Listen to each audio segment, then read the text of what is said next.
Salut à tous, la suite avec les Chicago Bulls, c'est l'épisode 2. On avait commencé un My League avec cette équipe, avec 2-3 autres aussi, et je mène tout ça en parallèle, hein, vous le savez, donc Knicks, Nuggets, Bulls, ainsi que Kings récemment, et on verra les Wolves apparaître pour se rattraper du My GM qui aurait été un petit peu décevant, hein, quand même l'avouer, et donc aux Bulls. Pour situer un petit peu les enjeux, il y a comme ça une discussion autour du poste 1. Je sais qu'on n'est pas tous d'accord, c'est pas bien grave. On n'est pas tous d'accord par rapport au statut peut-être qui peut être donné à Kobe White. Bon, encore ça, beaucoup de gens le voient sortir du banc, mais surtout par rapport à la lutte pour le poste à la main de titulaire pour Chris Dunn ou pour Thomas Satoransky. Et c'est vrai que c'est pas évident en fait de trancher, et je crois qu'on aura très vite des réponses au final là-dessus. Parce que pour ce qui est du jeu, Dunn offre certaines garanties que Satoransky n'offre pas en défense. Et par contre, pour ce qui est du poste 2, il y en a un qui offre des garanties IRL. Il suffit de voir un petit peu ce que ça avait donné l'année dernière. Et vous allez voir dans cet épisode aussi ce que peut apporter Zach LaVine, vraiment intéressant. Et le 5 majeur, évidemment on le sait, il est complété avec un Otto Porter qui est tout à fait le type de joueur qui avait besoin dans cette équipe des Bulls. Un Lauri Markkanen dont on peut se demander si à terme il ne peut pas devenir le gros consommateur de ballons, le franchise player de cette équipe. Ça dépendra vraiment aussi de l'évolution. Pour l'instant, je vous cache pas que dans la partie sur NBA 2K20, LaVine est un meilleur scoreur que Markkanen. En simulation, hein, j'entends, hein, pas quand on joue nous-mêmes. Et puis il y en a un autre aussi qui a un rôle super important tant qu'il n'est pas blessé, hein, parce que l'année dernière, 44 matchs en saison régulière, ça fait mal. C'était Wendell Carter Jr. Donc on attend un petit peu de voir là-dessus ce que peut devenir le joueur, parce qu'il est quand même super intéressant. Et après on a l'apport du banc, hein, un banc intéressant avec, on a vu juste avant Thad Young qui est franchement précieux. Et après on a des gens un petit peu plus improbables comme Hutchison ou parfois Gafford qui peuvent apporter des minutes. Voilà, on a fait le tour de la rotation. L'épisode démarre, on est à 7 victoires, 7 défaites. On était resté sur une victoire un petit peu prestigieuse contre les Milwaukee Bucks. Bon, tant mieux. Et puis ça enchaîne. Je vais faire pas mal de simcast, une petite entrée en jeu par-ci, une petite entrée en jeu par-là. On va jouer aussi un match à un moment donné contre une équipe assez forte de la NBA. Je vous laisse un tout petit peu de suspense et on va voir un petit peu comment le bilan évolue pour une équipe qui, je sais, j'ai choqué 2-3 personnes quand j'ai dit ça la dernière fois dans l'épisode 1. Je me dis oui, les Bulls, ça peut se mêler à la lutte en playoff, voire même ça peut y aller. Mais je le maintiens à condition, et c'est vraiment un à condition en majuscule, de ne pas avoir trop de blessures, bien sûr. Parce que cette équipe, moi je prétends qu'on sait pas vraiment ce qu'elle vaut. On sait pas ce qu'elle vaut parce que déjà, Otto Porter il est arrivé en cours de saison dernière après un flop retentissant signé Jabari Parker qu'on avait essayé de faire jouer poste 3 et qui au final s'est avéré incapable d'assumer le poste 3 dans une NBA moderne. Et donc à partir de là, Jabari Parker c'est un poste 4 ou rien, on a envie de dire. Et donc à partir de là, c'est vrai que bon, il est allé vivre sa vie ailleurs. Maintenant il est du côté des Hawks, après avoir fait un petit passage à Washington. Et honnêtement, cette équipe des Bulls, pour moi, elle est beaucoup plus équilibrée dans la mesure où elle a Otto Porter dès le début de saison et où elle a aussi le bénéfice de la présence de Thaddeus Young, un type de joueur qui n'était pas présent l'année dernière dans la rotation. Il n'y avait pas ça, il n'y avait pas un Thaddeus Young ce vétéran capable de recadrer un petit peu tout le monde et d'expliquer que peut-être que les efforts doivent se faire des deux côtés du terrain. Et on a vu aussi, c'est marrant, l'éclat de Zach Lavine hier ou avant-hier, là quand je parle, qui explique que il en a marre qu'on le prenne pour quelqu'un qui défend pas. Et ben, il va falloir nous le montrer. Il va falloir nous le montrer, Zach Lavine, parce que effectivement, s'il veut être le joueur qu'on peut tous rêver qu'il devienne, honnêtement, Zach Lavine, il va falloir rester au même niveau offensivement, puisque c'est déjà un joueur qui fait une énorme saison l'an passé sur le plan offensif, mais il va falloir aussi quand même faire des efforts en défense, voilà. Et voilà, donc je pense que hormis les blessures, vraiment, cette équipe des Bulls, elle peut surprendre plus d'une personne. À la base, la situerait en tenant compte du fait qu'il y aura forcément une blessure un jour ou l'autre, ou alors ce serait un miracle. Hein. Je la situerais aux alentours des 35 victoires, les Bulls. Mais comme je le crois, il y a des équipes à l'Est qui peuvent être délogées des playoffs. Tout n'est pas obligé de se passer très bien pour certains. Je pense évidemment que les Sixers, les Bucks paraissent totalement à l'abri, puisqu'on devrait les retrouver tout en haut de la conférence Est. Joli, hein, le step back là de Damian Lillard sur un money time pour lequel j'ai décidé de rentrer en jeu. On prendra juste, ce que je disais juste avant, on prendra après, parce que fin de match elle est rigolote. Petit floppy là pour l'ami Zach Lavine et le défenseur Good est venu à temps. Du coup on se décale. C'était peut-être un tout petit peu loin. Le shoot était pris 50 cm ou 1 mètre derrière la ligne à 3 points. Heureusement derrière il y a Lillard qui a croqué comme un malade, il a pris un très mauvais shoot.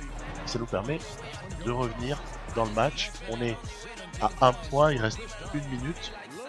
Là, il n'y a vraiment aucun complexe à faire, hein, parce que j'ai done sur Lillard, ce qui est quand même toujours intéressant, même si bon, voilà, c'est Damian Lillard, hein, donc forcément il va vous sortir des trucs incroyables, mais c'est réaliste, c'est la vérité. Damian Lillard est un joueur incroyable. À partir de là, on ne panique pas, on ne panique pas du tout, et on continue à s'appuyer sur nos petits systèmes de référence, notamment en sortie d'écran shoot pour Zach Lavine, qui est quand même une valeur vraiment sûre. Zach Lavine, super fiable, et puis il est loin de ne pas être clutch. Et puis derrière, voilà le petit stop qu'il fallait. Allez, on s'énerve pas, on va la remonter tranquillou. On va voir si on part plutôt sur du pick and roll à ce moment-là, ou est-ce qu'on appelle un système. Là, moi je suis plutôt parti sur, voilà, j'appelle l'écran ici de Lauri Markkanen. On voit que la défense a un petit peu flotté, dans le sens où après il y a une compensation, une aide défensive de Whiteside qui a libéré Carter pour le shoot, qui s'avère peut-être celui de la gagne, parce que derrière la petite pression défensive, ou alors on peut aussi appeler ça un petit bug touqué, hein, fait que Damian Lillard met le pied dans la zone défensive, donc retour en zone. Derrière ça se joue au lancer, et du côté des lancers francs on a quand même, allez, une certaine fiabilité pour Zach Lavine. En tout cas moi c'est à lui que j'aime bien donner la balle en fin de match.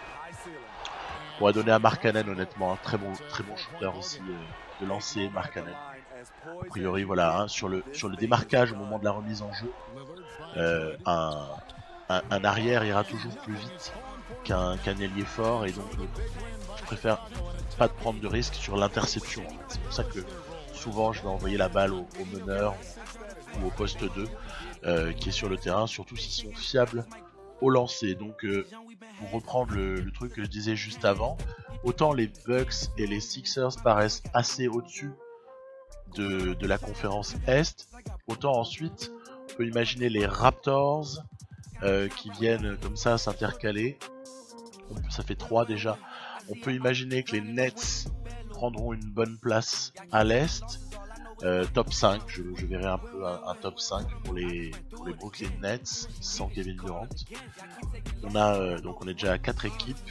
Il reste ensuite a priori les Pacers qui, je le crois, iront en playoff parce que Oladipo devrait revenir au courant du mois de décembre.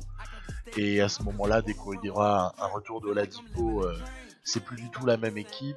Même si on a des doutes défensifs pour certains postes, on a des doutes de compatibilité avec Sabonis et Turner sur le terrain, surtout aussi sur la capacité de Sabonis à bouger pour aller aider en défense, etc. Il y a pas mal de questions qu'on peut se poser sur les Pacers. J'en ai parlé avec Christian dans une preview très très récemment. Je crois vraiment que Pacers, il faut les attendre encore une fois en playoff, bien évidemment, parce que Oladipo apportera ce qu'il faudra, ajouter au talent d'un Brogdon, d'un Warren, Lamb, etc., avec Miles Turner, bien évidemment. Donc ça fait déjà 5 places qui paraissent totalement verrouillées, et au-delà de ces 5 places, il peut y avoir effectivement des équipes comme... moi je vois les Celtics quand même aller en playoff, même si là-dessus il y aurait encore beaucoup à dire. Celtics qui ont perdu quand même Al Horford, outre Kyrie Irving, et si Kemba Walker est venu remplacer dans un registre proche, pas du tout identique, mais dans un registre proche, il est venu remplacer Kyrie Irving, le problème c'est que Al Horford, il n'y a personne qui l'a remplacé.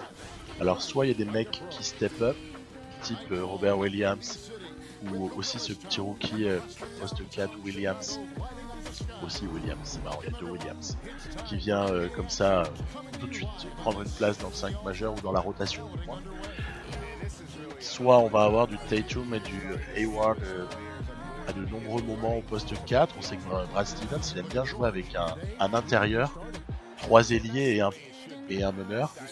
Donc ça peut être aussi quelque chose qu'on verra, mais quoi qu'il en soit, je pense pas que ça va être une année phénoménale pour les Celtics, que je situerai aux alentours des 48, vers là, 48 victoires. Du coup ça fait quand même une 6ème équipe en playoff, et puis derrière, vous avez quand même les 2 équipes de Floride. On a Miami, on a Orlando qui devraient se mêler à la lutte, plus que largement. Je vois mal comment Orlando pourrait régresser après la saison qu'ils ont fait et l'intersaison, aussi un peu dans la continuité avec le renforcement aussi par Alpha Cabilou. Donc au final, l'équipe à l'Est, on rajoutait déjà des 6 que j'avais cités avant. On rajoute, alors là que BAM, c'est quand même pas mal, il y a des grosses actions de Zach LaVine qui vient quand même dunker au-dessus de Montrezl Harrell, qui n'est pas le plus petit athlète de la NBA, donc vraiment magnifique. LaVine, manette en main, c'est une jouissance permanente, et d'ailleurs à regarder, c'est quand même aussi assez sympa. Ça croque un peu par moment, mais moi j'aime énormément ce joueur. Du coup, Zach LaVine, vous l'aurez imaginé, j'imagine. Donc on en est à 8 déjà si on rajoute les 2 équipes de Floride. Si on part du principe que les Pistons ont autant d'armes que l'an passé pour se mêler à la lutte, ils avaient fini 8ème, ça fait déjà une 9ème équipe, et donc je pense qu'on pourrait attendre les Bulls au bas mot 10ème. Voilà, 10ème pas moins pour cette équipe des Bulls, et à partir de là il n'y aura pas non plus 15 victoires d'écart entre la 8ème place et la 10ème place.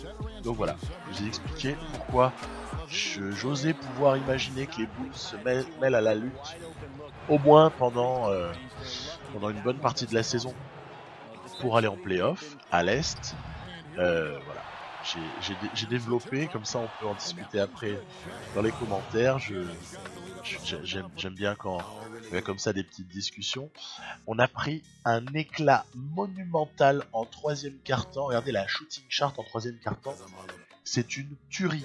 C'est quand même pris un 15-0. Donc j'ai ma part de responsabilité, c'est moins qu'on puisse dire. Mais bon, pas que quoi. Pas que ça. Il y a aussi eu une pauvreté au niveau du shoot qui a été quasiment sans équivalent. Et donc derrière, il nous reste juste la possibilité d'essayer de défendre comme des morts de faim, en essayant de voir si un hold-up ne serait pas faisable. Là on vient à 4 points, c'est pas mal. Quand on vient à -4 comme ça, il y a encore de l'espoir. Après, aussi un truc qui m'énerve, c'est les switches sur les écrans. Je trouve que cette année, dans NBA 2K, les changements défensifs sont beaucoup trop automatiques. quand vous avez comme ça pause d'écran, Paul George fait mal. Paul George, je trouve qu'il est carrément plus fort que dans les jeux d'avant, dans les versions d'avant, hein. Et le panier qu'il met pour aller à 41-34, même 43-34 là, il fait mal. C'est le dagger, hein, comme on dit, hein. Nous plante le couteau là, hein. Alors du coup on fait ce qu'on peut, on fait ce qu'on peut pour subsister. C'est pas tout à fait évident. Et ouais, mon petit réglage sur les écrans là, bah ouais, je trouve ça important parce que au final, je déteste me retrouver avec des mismatchs qui sont arrivés derrière des changements défensifs qui sont un peu bêtes quoi. Parce qu'honnêtement, il y a parfois des changements défensifs qui sont vraiment nuls. Donc le mec, il a la possibilité le type a la possibilité de pas changer de joueur et il change quand même. Ça m'exaspère. Attention, on a peut-être une balle de match, n'est-ce pas? Il semblerait qu'on ait une balle de match de façon totalement improbable. Et qui est-ce qu'on a trouvé en sortie de pick and pop non exploité? On a trouvé, grâce à une mauvaise aide défensive des Clippers, on a trouvé Otto Porter pour un 3 points qui permet d'envisager, surtout que la dernière possession est mal jouée. Donne la balle à Kawhi ou donne la balle à Paul George. Tente pas un shoot avec Jeremy Lin. Il va y avoir Beverly qui est légèrement blessé, c'est pour ça. Bon, très mal joué la fin de match par les Clippers, mais c'est quand même une victoire qui est pour moi assez significative parce que c'est avec des stops défensifs qu'on l'arrache. Avec ce qui est probablement l'action du match là. L'action du match, c'est ce méga giga dunk de Lavin in your face de la raquette des Clippers. Voilà, donc toujours autant de bonheur, hein, manette en main, et puis en plus le bilan il commence à prendre une nouvelle allure, hein, 18-10 là comme ça. On avait démarré l'épisode, il était à 7-7, donc ça veut dire qu'on a fait du 11-3. 11 victoires pour 3 défaites sur ce début d'épisode. Donc il semblerait que quelque chose se passe du côté des Bulls dans cette partie. Et puis regardez, je suis rentré là 2 fois sur une fin de match. Je joue ok contre les Clippers, ça va. Mais là après je vais plus jouer un seul match pendant les 7 prochaines minutes là, de l'épisode, hein. Donc le bilan qui va apparaître, c'est un bilan qui correspondra à de la simu. Même pas, ouais, t'as pris la manette, ouais, forcément, tu prends la manette, tu fausses les résultats. Bah, j'ai pas beaucoup prise en fait. C'est un peu volontaire aussi. Parce que je l'aurais pas mal pris d'être mal classé en fait cette saison avec les Bulls dans la partie. J'aurais pas trouvé ça ni dommage, ni délirant, ni quoi que ce soit. J'estime juste que, bah voilà, après on simule, on voit bien ce que ça donne. Puis on se prend pas trop la tête, quoi. Donc, ça continue. Tiens, quand même, une défaite du côté des Pistons. On approche de la fin du mois de décembre. On est à 20 victoires pour 11 défaites, ce qui est pas non plus déshonorant. On est en tête de l'Est avec 20 et 11. La faute à des Sixers et des Bucks qui galèrent un peu, faut quand même le dire. Ils ont un petit peu l'air de galérer à avoir un meilleur bilan. Après, il faut attendre la fin, hein, parce que là, il n'y a même pas 35 matchs joués. Il y en a 82 en tout. On verra à la fin, hein, pour commencer à tirer des conclusions, parce que un joli départ, c'est pas mal. Mais après, il faut pas craquer. Après, on reçoit des propositions un petit peu bizarroïdes pour des trades. Après, un premier tour contre Valentine, c'est pas délirant, hein. C'est pas délirant. Surtout que Valentine, moi, j'ai aucun projet pour lui. J'ai zéro projet, j'ai pas envie de l'utiliser. Je préfère largement donner du temps à Hutchison. Et puis après, la rotation, à part ça, elle est verrouillée, quoi. Donc, à la limite, pourrait penser juste avant la trade deadline à faire partir Denzel Valentine dans une équipe qui a besoin d'un ailier shooter, parce que c'est quand même un petit peu sa description, hein, plutôt shooter, un peu slasher, pas du tout défenseur, bref, Valentine, je suis pas un énorme fan, j'avoue. Ça fait quelques années en plus, hein. On arrache ce match du côté des Mavericks avec, attention, une petite douleur pour Markkanen. Donc on va un tout petit peu alléger voilà, son temps de jeu, histoire de le faire jouer 27 au lieu de 33, et puis on lui remettra ses minutes évidemment, dès lors qu'on n'aura plus de doute sur sa santé. Il faut essayer de les ménager en fait, nos petits Bulls. Il faut les ménager parce que sinon ça pourrait vite tourner à la galère et en fait la saison elle serait assez rapidement fichue si on commençait à avoir des blessés importants parce que ok il y a Thaddeus Young qui peut jouer dans le 5 mais derrière Thaddeus Young les minutes au poste 4 je les donne à qui? À Daniel Gafford éventuellement ou alors je donne des minutes à Carter en 4 et je mets un autre pivot sur les minutes qui sont perdues. C'est des possibilités hein, mais ça devient assez problématique. Là je fais un petit clin d'œil à Archie Diacono en profitant d'une très brève blessure de Thomas Satoransky. Donc allez, on donne quelques minutes à Archie Diacono. J'aurais pu le faire sur Shaquille Harrison, qui est un profil que j'aime un petit peu plus, mais c'était pour le clin d'œil à Archie Diacono, la mascotte du United Center. Et les Bulls sont toujours en tête de la conférence Est. On a 27 et 13. C'est quand même pas mal, 27 et 13. C'est au-delà des 2 tiers de victoire. Hein. C'est vraiment pas mal. Donc voilà, ça continue en plus. C'est que de la cible. Hein. Donc on a déjà un premier constat, c'est que le jeu a de l'estime pour les jeunes Bulls.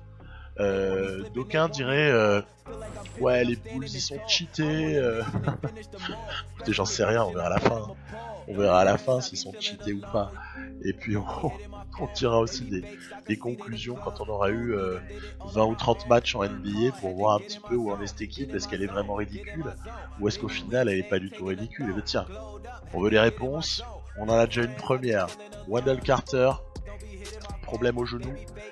Et ça tout de suite, c'est plus la même histoire. Hein. Je vais donner des minutes à Felicio, je vais donner des minutes à Gafford. Je pourrais restructurer en filant plus de minutes à Tadian et mettre Markkanen en pivot pour terminer le match. Allez, en relative small ball avec un stretch 5, ce serait pas idiot, mais ça c'est un truc que je ferais plutôt si jamais on allait en playoff ou si jamais il y avait une fin de saison sur laquelle on a vraiment des matchs au couteau. À ce moment-là, je peaufinerais, mais pour le moment, je préfère quand même Markkanen au poste 4. Voilà. Je sais que on parle de plus en plus de lui donner des minutes au poste 5, mais je préfère quand même à Markkanen en 4, tant qu'il n'est pas musclé, renforcé, je dirais musculairement. On a perdu la première place là, du côté des Sixers. On s'est fait un peu déboîter, faut quand même le dire. Petit point sur le All-Star Game. La course au All-Star Game, on voit que Zach LaVine ira sûrement au All-Star Game parce qu'il y a beaucoup d'avance sur le 5e extérieur, Bledsoe.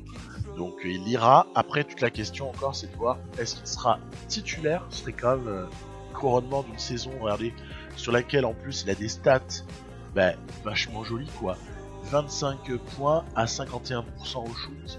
C'est quand même pas vilain. Hein. Markkanen en deuxième option, on n'est pas surpris. Et un autoporteur aussi en troisième scoreur. Et peut-être la surprise pourrait venir de Kobe White, qui score plutôt pas ridicule en sortie de banc. Hein. Du côté des PER, c'est un petit peu plus délicat puisqu'on a que 3 joueurs qui sont au-delà du 15. Le 15 au PER qui est la moyenne NBA. Hein. Le PER il est indexé sur 15. Donc on voit qu'il y a quand même... Voilà, hein, on survole pas non plus, hein, si on arrache des matchs, notamment par des performances totalement titanesques de Zach LaVine, mais c'est pas non plus la balade, hein. C'est pas non plus la balade au niveau individuel. Voilà, après c'est vrai que dès qu'un joueur est plutôt défensif, on sait que son PER va être moins parlant par rapport à sa contribution réelle sur le terrain.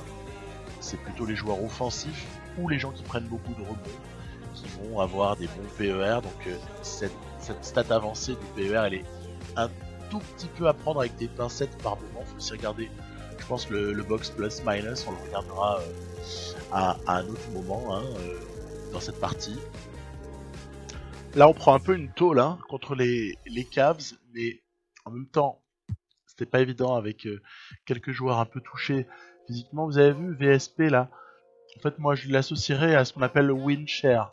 Le win share, c'est les victoires supplémentaires qui sont données, attribuées en tout cas à l'équipe grâce à ce joueur, entre guillemets. Curry en tête, un Leonard aussi, Embiid 7ème, et en fait on retrouve Lavin. À ce classement-là, il est quand même 15ème, ce qui est quand même vraiment énorme, vraiment énorme. On peut dire donc qu'on est emmené par Zach Lavin, hein, ça c'est quand même ce qu'on remarque bien dans cette partie. Après la question de l'été qui va suivre, avec Valentine notamment, donc, dont il serait peut-être question de tirer quelque chose, donc je pense que je ferai un petit trade sur Valentine en début d'épisode suivant pour récupérer un petit choix de draft, quelque chose de très modeste, même un deuxième tour, peu importe. Et donc voilà, on est en tête, ça pourrait très très bien ne pas durer, hein. Faut pas trop s'enflammer. Mais en tout cas, c'est la petite surprise du chef, c'est les Bulls en tête de l'Est au bout de 48 matchs. Il en reste encore pas mal. Je vous dis à plus, bientôt pour un épisode 3 où on suivra tout ça. Bye bye.